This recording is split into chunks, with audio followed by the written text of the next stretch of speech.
జై శ్రీరామ్. ఒంటిమిట్ట కోదండరామస్వామి కళ్యాణానికి వచ్చాను.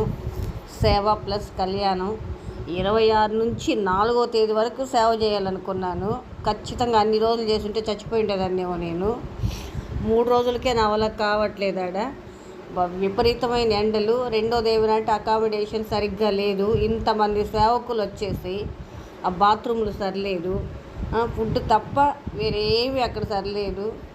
నిజంగా ఎవరైనా సేవకులు వెళ్ళాలనుకుంటే ముందుగా అడిగి తెలుసుకొని వెళ్ళండి.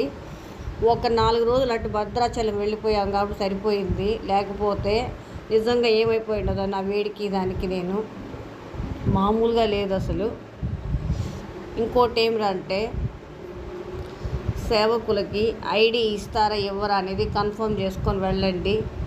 పాపం చాలామందికి ఐడి ఇవ్వక వాళ్ళు పడ్డ నానా తిప్పులు. 5 రోజులు 10 రోజుల నుంచి సేవలు చేసి చివర్లో వాళ్ళకి ఐడి ఇవ్వకుండా, ఆ కళ్యాణం చూడకుండా, ఆ ఫుడ్ సెక్షన్ కాడో ప్యాకింగ్ కాడో ఇంకేదో వేస్తే ఎంత ఫీల్ అవుతారు చెప్పండి. పాపం ఇంట్లో సంసారం అనేసి వదిలేసి దేవుడి కోసం ఏదో సేవ చేయాలని వచ్చే వాళ్ళకి ఇలా చేస్తే వాళ్ళు ఎంత ఫీల్ అవుతారు, ఎంత బాధపడతారు చెప్పండి.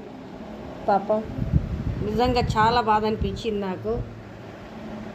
మామూలు సౌకర్యాలు ఉన్న చోట వెళ్ళేది వీళ్ళు, సేవకులను చూస్తూ ఒక రకమైన ఫీలింగు. వీళ్ళు ఫ్రీగా వచ్చేస్తారు ఫెడ్ కోసం అని చెప్పేసి. ఆ కష్టం ఎవరికి తెలియదు అసలు నిజంగా.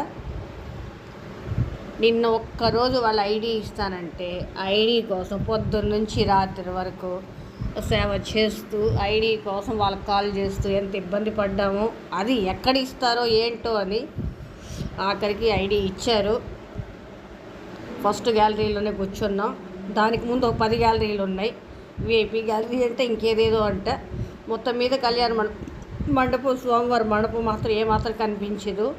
నిల్చుంటే ఏదో కొంచెం కనపడుతుంది, టీవీలో చూడాల్సిందే. అంతలా మాత్రానికి మనం అక్కడికి ఎందుకు వెళ్ళాలి చెప్పండి.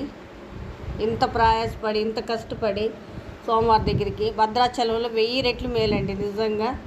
బాగా ఆరు బయట ఎక్కడున్నా కూడా ఏ మూల నుంచి చూసినా కూడా కనిపిస్తుంది స్వామివారు. ఇక్కడ అలా లేదు. లోపలికి అలా వేసేసారు సెట్టు. నేను ఉన్నది చెప్తున్నా. మా అన్నయ్య ఊరు కడప అని చెప్పి వచ్చాను. నాకు చాలా ఇష్టం. ఫస్ట్ టైము నా ఫీలింగ్ ఇలా ఉంది. చంద్రబాబు నాయుడు గారు సీఎం గారు ఫ్యామిలీ వచ్చారు. వాళ్ళు ఎప్పుడు వచ్చారు ఎప్పుడు వెళ్ళిపోయారో కూడా తెలియదు.